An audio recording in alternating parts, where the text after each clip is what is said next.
சுகம் என்பது தொலைவானது, உனை கண்ட பின்னே என்னை சேர்ந்தது, வாழ்வதற்கு வசப்பட்டது, வசந்தம் என் கண்ணில் தென்பட்டது, அலை பாய்ந்த நெஞ்சுக்குள் அமைதியை தந்தாயே, நான் தேடிக் கண்ட திரவியமே என உனக்காய் வார்த்தேனே, என் ஜீவன் முழுதும் வாரி தந்து உன் உயிரை காப்பேனே, கண்ணுக்குள்ளே உன்னை வைத்தேன் கண்ணம்மா,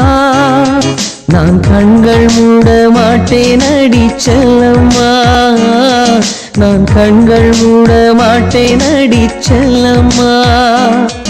அடி நீதான் என் சந்தோஷம், பூவெல்லாம் உன் வாசம், நீ பேசும் பேச்சு